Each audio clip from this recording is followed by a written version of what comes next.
This training video will assist you in understanding the layout, construction, and completion of the Ardagh Group warehouse audit. First, we will go through each part of the summary page, as well as highlight key areas of all the other audit pages. Each sheet in the audit is protected from changes, except for cells where data can be entered.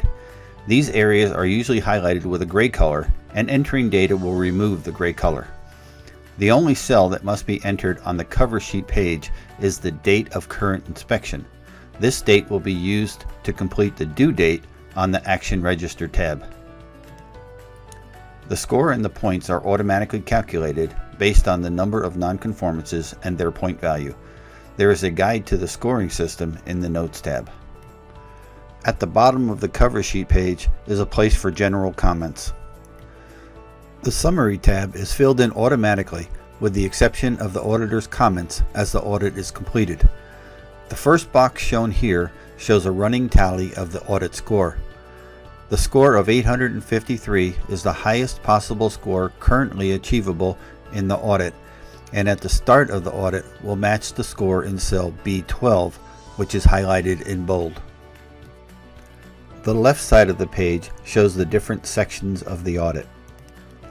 Moving across the top of the page, we see the different items like, were there any repeat items from the previous audit? How many points were awarded? How many points were lost due to nonconformances? How many points were lost due to repeat items? How many points were lost in total?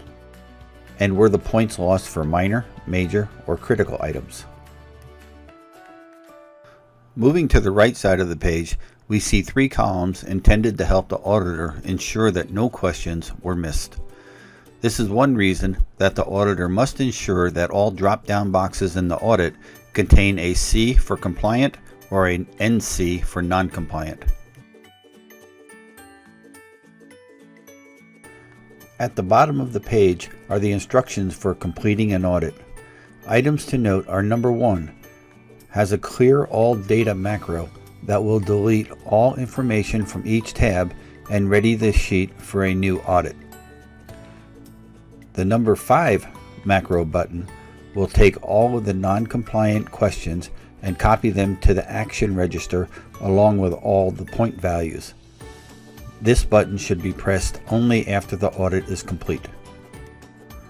All columns in the Action Register will be filled in automatically when pressing the Update Action Register button on the previous page, with the exception of the Person Responsible column, the Status column, and the Auditor Comment column. These should be filled in after pressing the Update Action Register button.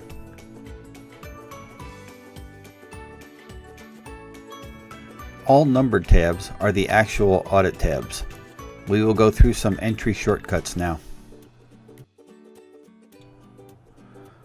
All of the audit tabs are laid out in a similar fashion.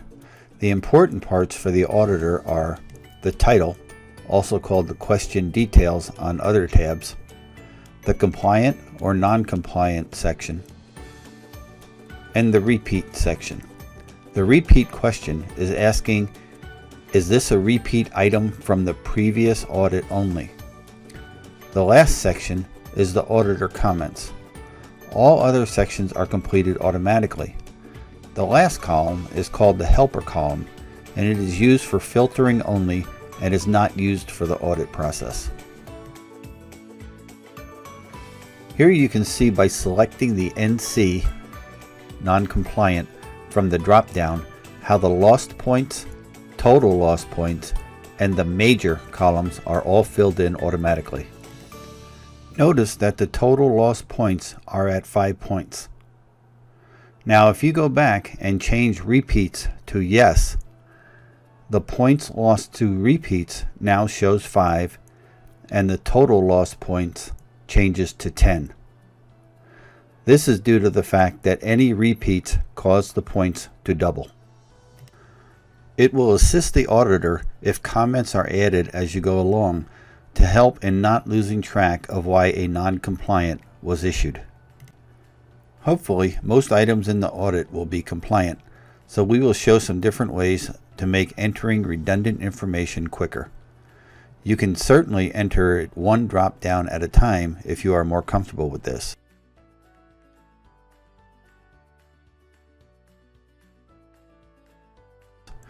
A quicker way is to highlight all of the cells that are compliant. Press C on the keyboard and then press Ctrl and Enter. This will fill in all highlighted cells at one time. Here I am going to enter random data on several tabs to show you how the action register works.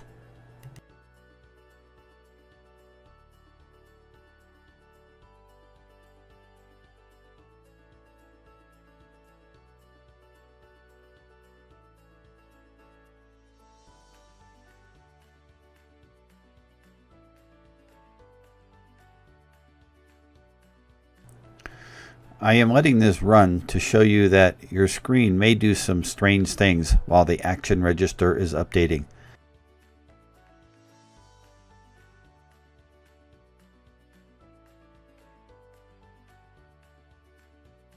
But when it is complete, your screen will look something like this, but with all the tabs updated. From here, you will have to enter the person responsible, the status, and any auditor comments. The summary page will now show the updated score for each area and for the total. The cover sheet will also show the score and the points. Any scores should only be changed on the notes page. This will automatically update the different tabs throughout the workbook. The yellow boxes contain explanations of how to change the values. These values can only be changed by a corporate Ardagh person. Here are some examples of the audit pages. The question details section contains the question that needs to be asked for a warehouse to be compliant. Question examples are: does the warehouse have dock leveling systems in place? Are all of the floor to walls sealed against pests and the environment? Are cans and ends used as ashtrays? And are doors kept closed when not in use?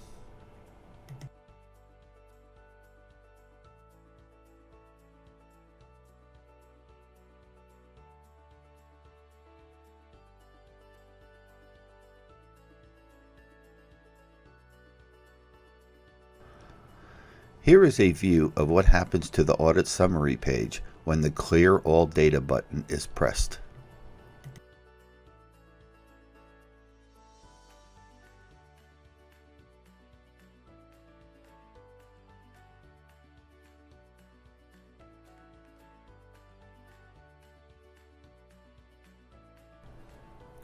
You can see that all values are returned to 0 and the score is reset. Also, all of the audit pages have been cleared out of all information that was entered during the audit. This has been an overview of the Ardagh Warehouse Audit, and we hope it answers many or all of your questions.